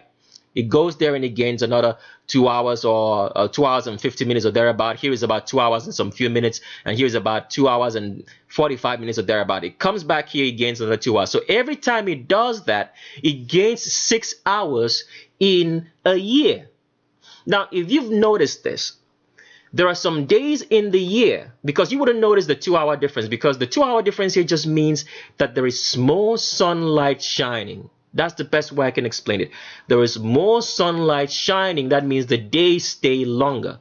But the ancient civilizations throughout the days would see that, okay, this is the time period that we count that the sun should usually go down. So since it's not going down, that means we've gained 2 hours. Does it make sense? The days have become far longer. So we need to account for those 2 hours. So since the accumulation of those 2 hours turns into 6 hours in a year, after every 4 years, all right, they would account for 24 hours. 24 hours turns into 1 day, and that's why 1 day is added to the month of February to make it a leap year. After 4 years, they are counting the accumulation of the 6 hours every year until it comes up to 24, then account for 1 day in the month of February. Now, the reason why the summer solstice is celebrated. So let me explain it again. So every time the sun, or for every year in which the sun gains 6 hours, those hours accumulate. So that means, for example, in this year, the accumulation of the hours we had made the winter solstice to be December 21st. Maybe next year, it can be December 22nd. All right? It was always varying between the 21, 22, and 23rd of the year. So the pagan religions, the black woolly haired pagan religions all the world used to celebrate, they could celebrate on the 21st, they could celebrate on the 22nd, or they celebrate on the 23rd, or celebrate on the 24th. So when the Roman Empire came into being, all right, they wanted to find a date in which they would have a stable day in which they could celebrate all these pagan religions, celebrate the arrival of the sun at the Tropic of Capricorn, from which they call the rebirth of the sun. So what they did was set aside December 25th to celebrate that day. And remember, we already showed you how it came that you, symbolizing that the sun has arrived at the Tropic of Capricorn, came to be Christianized and called Christmastide. So from then, the black woolly-haired Roman Empire now celebrated it on the 25th. And since the Vatican used to run the Roman Empire, it became accredited as a day of celebration. So in order to deceive the so many Christians, the so many people who had an honest heart and thought that they were looking for God, they decided to call this Christmas, Christ Mass, and the deception happened. So a lot of people who go to you worship or go to church or whatever and say they're going for a Christmas event, you're actually celebrating the rebirth of the sun, because that's what it means, the rebirth or the birth of the sun. Because by the time the sun reaches its apex here in the Tropic of Capricorn, when it comes back down here, it's going to be 1 full year. So they call it the rebirth because it's farther out here. So that is what Christmas really means. I have some more stuff to show you, just some stuff I'm going to put from the website to actually show you that is where Christmas comes from. So let me show you that. So this is from a website. You could pause the video at any point in time and copy out this link right here and go read up on it. It's from Forbes, and it says here in talking about the winter solstice that perhaps that is where rituals such as New Year's, Christmas, and other just post-solstice rebirth celebrations owe their origins to. Can you see that? That is where Christmas comes from, the rituals such as New Year's and Christmas. But I don't have time to get into the lie that is in here, but you have to just to take the fact from here that the winter solstice, which marks the arrival of the sun at the Tropic of Capricorn, started the celebrations, the Yuletide, which is now called Christmas. In the same way, it happens with Easter, but with Easter is a little bit different. So I'm going to explain that, but first of all, let's start with the meaning of the word Easter for you to see what it actually means. Let's do that. Before I get into the etymology of Easter, I just wanted you to see this, what it means. If pagan rituals are your thing, I just wanted you to take a note so you can understand that Christmas actually is a pagan ritual, which has been we've been deceived into thinking that it's the celebration of the birth of Yehoshua when it's not. All right. It says here, if pagan rituals are your thing, this is probably a big moment for you. If not, the official first day of winter is neat for other reasons too. So the arrival of the sun and the Tropic of Capricorn marks the beginning of winter. And for us this year, that was the 21st of December, based on the revolutions of the sun and based on the fact that the sun gains 6 days in a year. And those 6 days could land us in any day between the 21st and the 24th, which would mark the arrival of the sun at the Tropic of Capricorn, symbolized in the winter solstice. So let's move on to Easter now. So to explain Easter, Easter here is from a Germanic word. It says of a Germanic origin and related to the German Ostern, East. According to Bede, the word is derived from Easter, the name of a goddess associated with spring. So that means Easter is associated with spring. And what is spring? Spring is called the spring equinox. All right. Spring equinox means that the sun arrives at the equator. And let me move over and show you that with the explanation that bearing in mind with the explanation that I already talked about with about Christmas. I'm not going to go too much deeper because I already explained that. So just keep that in mind. Let's explain this right here. So with the same flat Earth map, when the sun comes out from the Tropic of Capricorn, which is the circle right outside here, it comes to the equator. So when the sun arrives at the equator, it is called the spring equinox. That means spring has begun. Spring, as symbolized by, I think, life is about to begin. All right?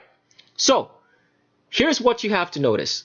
When the sun arrives here at the equator, since the pagan deities around the world wanted to celebrate the moon as well, they had to wait for the moon to also arrive at this equator, because remember, the sun and the moon go around these circles, the Tropic of Capricorn, the equator, and the Tropic of Cancer. But the moon runs around slowly. The sun moves faster. The moon revolves around slowly. So when the sun arrives, when it comes out from the Tropic of Capricorn back into the equator, all right, the pagans would wait for the moon to come out there also. So the moon would arrive maybe 9 days later. So when the moon arrived 9 days later, by them seeing the full moon, the celebrations would start. And that is what is called Easter. To explain that, you have to understand that Easter is a movable holiday. Why is it movable? You've never ever asked it, because sometimes you hear Easter is going to be like, for example, this year, they say Easter is going to be on the 1st of April. But come 1st of April, they say they moved it to maybe like the following week. Why is it moved? It's moved on the fact that they are waiting for the moon to come out into the equator and join the sun on the spring equinox. So the movement from the sun from the Tropic of Capricorn into the equator is what is called the spring equinox. Let me show you that. So I'm from this website. You could pause the video at any point in time and read up on it. It says the March equinox. They call it the March equinox, but it's called the spring equinox. It's one and the same thing. It said the March equinox marks the moment the sun crosses the celestial equator. That's what I want you to take notice of. It's when the sun arrives at the equator. So in celebration of Easter, let me show you why it's a movable day. So here is the best explanation I can get for you for why Easter is a movable date. It says Easter is a movable feast. Easter is a movable feast celebrated on the first Sunday after the vernal equinox. Equinox means full moon. Okay, that is on Sunday after the full moon of March. So what does that mean? So, for example, let me give you a date of the spring equinox that happened in 2017 this year. Let me pull that out for you, see. So, the spring equinox was on the 20th of March, 2017. Now, which day was Easter celebrated? Let me pull that out so you can see. So, Easter was celebrated on April 16, 2017. Why did that happen? Let me pull out the pictures, the images, so you can actually see very clearly. So on March 20th, 2017, right, the moon arrived here and started doing its circles at the equator with the sun. All right, it arrived. Okay, sorry, let me start that all over again. On the 20th of March, all right, the sun arrived here from the Tropic of Capricorn into the equator and started circling this equator. 9 days later, the moon also arrived. So Easter is always the Sunday after the moon has arrived, because like from the explanation that I showed you before, let me go back to that explanation and show you again. It says here, Easter is a movable feast celebrated on the first Sunday after the vernal equinox, which is the full moon. That is on the Sunday after the full moon of March. So after 20th of March, if let's say the spring equinox is on the 20th of March, because it could vary. It could be 20. It's always from the 19th to the 21st. On any of those days, based like on the 6 hours that the sun gains per year, it could land it on maybe the 19th of March, the 20th of March, or the 21st of March at the latest. Just like the winter solstice could land any day from the 21st of December to the 24th of December. Same with the spring equinox. It could land any day between the 19th of March, the 20th of March, or the 21st of March. So what happens is this. If the full moon doesn't show up in the month of March after the spring equinox, which could be the 19th, the 20th, or the 21st, anytime the full moon shows up, all right, if it doesn't show up on the month of March and it comes in the month of April, then Easter will be celebrated the Sunday after the full moon event. Why? In order to keep deceiving the so-called people who think they are worshiping God into worshiping a false pagan religion that the black woolly-haired Roman people brought about. Not just the black woolly-haired. All civilizations had always had this, but the black Roman Empire now set a specific date of it on the 25th, and this deceived a lot of people into thinking that they're actually worshiping the death, burial, and resurrection of Christ, when it's not. So let me show you that with some images so you can properly understand what's going on here. So the spring equinox of 20th of March 2017 was on this day, and as you can look, this is a picture showing you the moon phases throughout a month. Okay, now the spring equinox arrived. That means the sun arrived at the equator on the 20th of March. It arrived at the equator on the 20th of March from the Tropic of Capricorn. All right, So when I arrived here, the full moon did not show up on any of these days. Sometimes the full moon does show up a day after, depending on its revolvement throughout the years that could make it arrive on that day, or it could show up maybe a week later. It may not show up at all in the month. So what happened was, the sun arrived here on the 20th. As you can see, there is no full moon in any of these phases now showing you on this date. So the full moon didn't show up on March at all after the sun had arrived at the equator on the 20th. So the moon now showed up on, full moon now arrived on the 11th of April. 10 or 11th of April, or 10, 11, 12, the full moon arrived on one of these days. You could mark 10, 11, or 12. So when it did arrive, the next Sunday is now set to be Easter, and Easter was on April 16th. So that's why Easter is a movable date, because they're actually not celebrating the birth of Yehoshua. They are celebrating the sun and the moon. And it's being told to you and being fed to you for you to believe and think that you're actually celebrating Christmas and Easter when you're just celebrating the sun. All right. That's what I wanted to show you guys. So let's move on and wrap this up. Let's go. All right, so that's what I wanted to share with you, so you guys can know when you're going to buy gifts. And you know, the funny thing is that the whole period of Lent, like the Vatican tells you that we are celebrating 40 days of, you know, fasting and whatever the case might be for the death and burial and resurrection of Jesus, is actually celebrating the preparation for the sun and the moon to come to the equator. Those 40 days, they start counting. So these are all pagan celebrations cloaked to deceive those people who are not using their brain, studying their Bible on their own, to know that all these celebrations has nothing to do with God. It's cloaked to deceive you into a false Christianity, which Yehoshua has been talking about that everybody should come out of. So when you celebrate Easter and you celebrate Christmas, I want you to know it for today what you're doing.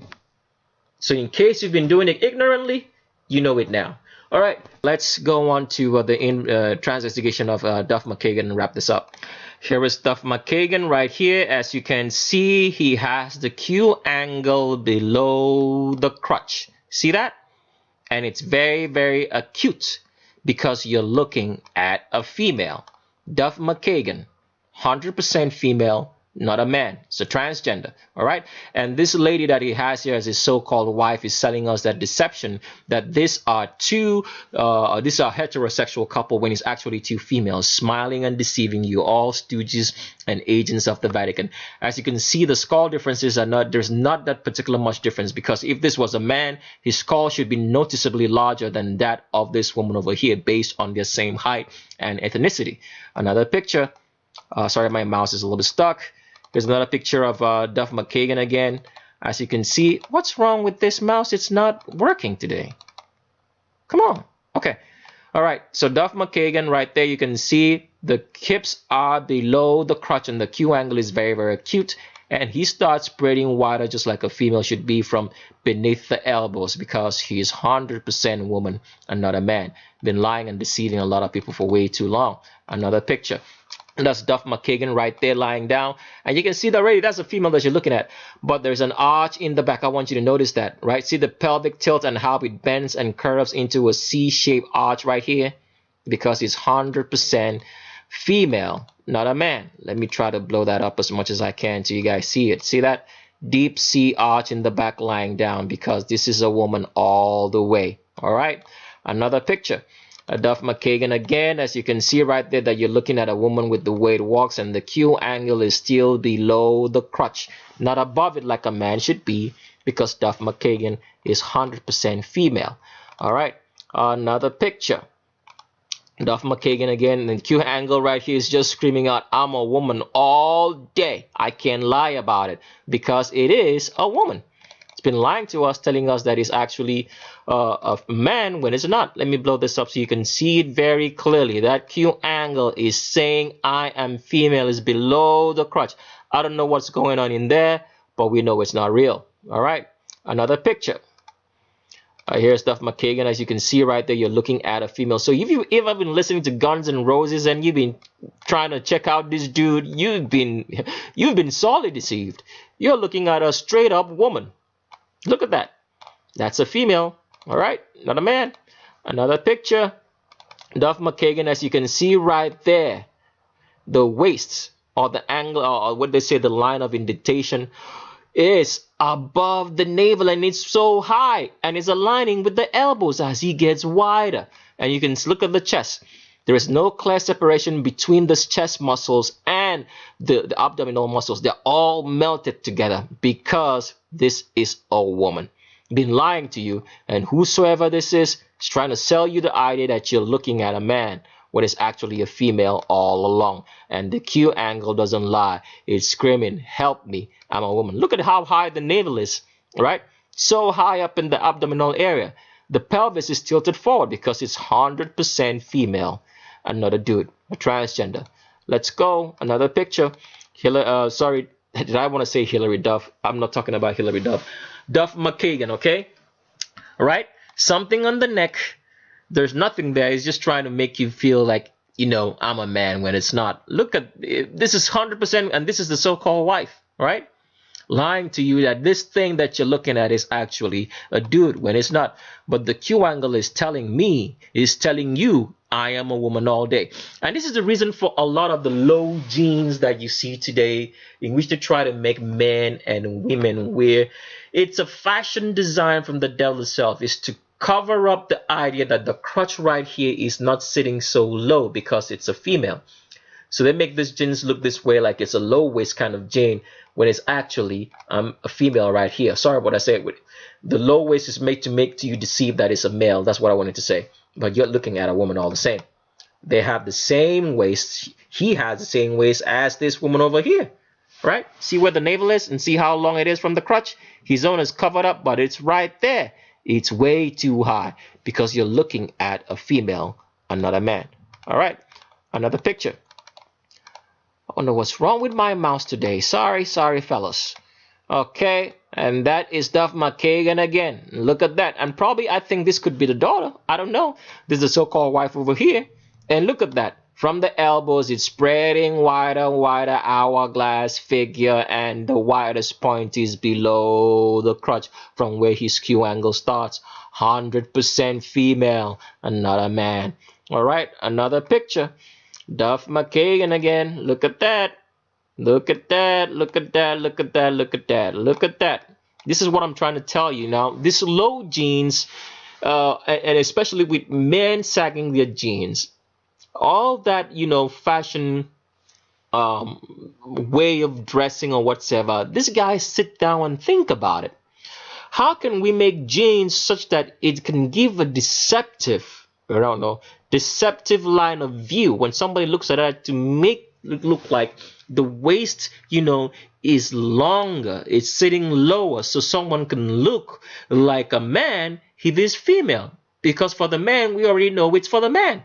So this whole low waist thing is designed, all right, to make the waist look longer downwards, so that if you're a female dressed up in it, it looks longer downwards and somebody can pass you off for a male. That is the whole idea behind it. Hands in the pocket as usual to hide the hips. He's not just putting it in his pocket so as to look cool. He wants to hide the hips because he knows, or she knows, that he's lying, that he's not male, that he's female. That's all what this is about. Do not be fooled. Duff McKagan is 100% female and not a man. All right, let's go through some more pictures. My mouse is all over the place today.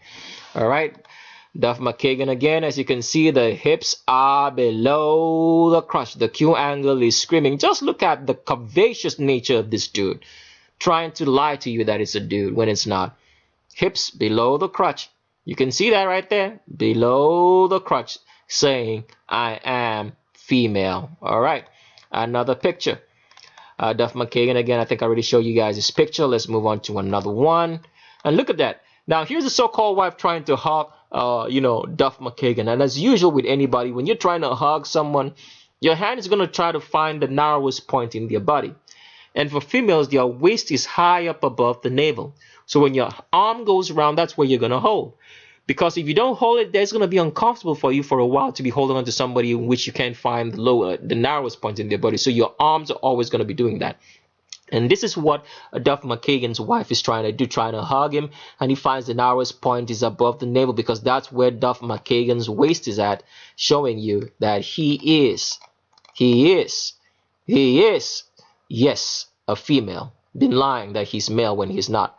All right. Some other pictures. Sorry about my mouse today. It's all over the place.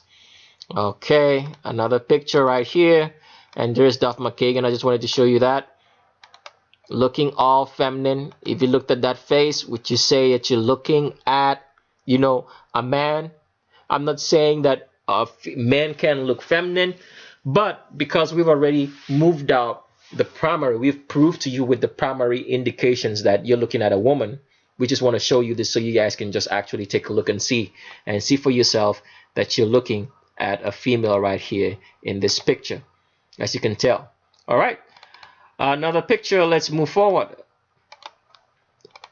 Here's another picture of Duff McKagan again. As you can see, you're still looking at a woman. Your eyes don't deceive you, so you can see clearly that you're looking at a female. All right, another picture of Duff McKagan with his wife right here. You can see the hourglass figure through them clothes and the low waist jeans trying to fake to us that the crotch is hanging lower in the body like a man because it knows it's female and the Q angle doesn't lie. He says, I'm a woman all day.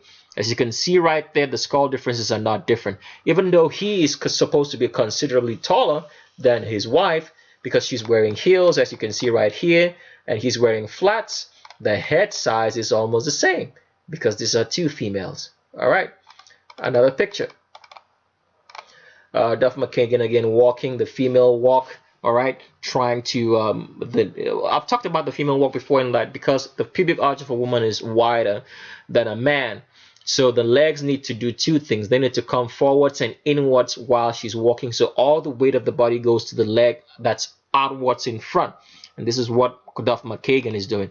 So that's what causes the female to be swinging from side to side because the legs are doing two things, walking, trying to balance the weight by moving forwards and inwards into the body as well. As you can see, there's a man walking right here. He doesn't need to do that. He's not leaning his weight into this leg. With men lean their weight into the leg that's behind them, not the forward leg. The legs that are behind. As you can see, this is a man walking. He's leaning his weight backwards to this leg that's behind him and not the one in front. So he doesn't swag or it doesn't catwalk. That's the best way to put it. Okay. Another picture right here in Duff McKagan. It doesn't lie. The Q angle is below the crotch and it's screaming all day, I'm a female. I cannot lie. But he wants you to believe that he's male when he's not. 100% female. Not a man. A transgender one. All right. Here is Duff McKagan again. As you can see right there, the way he curves, you can see there is no clear separation between those chest muscles and those abdominal muscles because it's 100% female line. And the female indentation, the way it twists, is twisting from way higher up, shows you that it's male. So this is one of the clear examples I can show you what drugs does. Drugs can change the skeletal structure. So for him to look this lean and look this good, that's what the steroids do. But it can't do anything more than that, than making the person look lean like a man, with more muscle mass. But besides that, the skeletal structure all day tells you I'm a female. All right. Let's go another picture right here.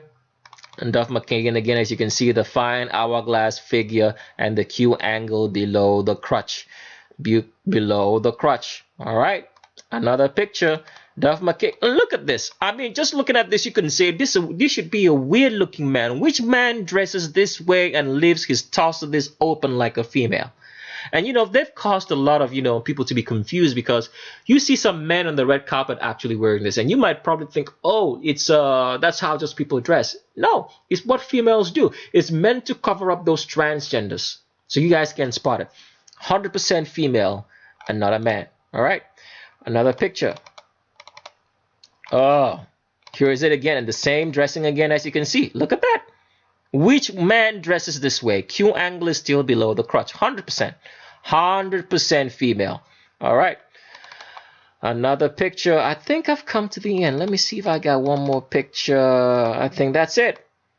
That's it. We've revealed all the pictures of this fake man right here is actual female.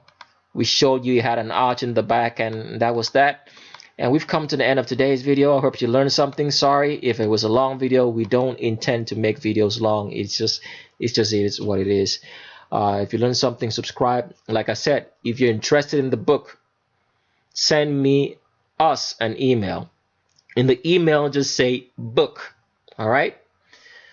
Because we don't know how long this channel is going to be up, because as we've shown earlier, the Vatican is onto us, so we don't know how long it's going to be. They can shut us down for any reason under the fact that, like I showed you for, they choose the we are agitating the public, you know what I mean, and that people are finding it agitating and it's not good. We're promoting violence, or we're promoting whatever what they want to say, you know, promoting violence, and we're hate speech.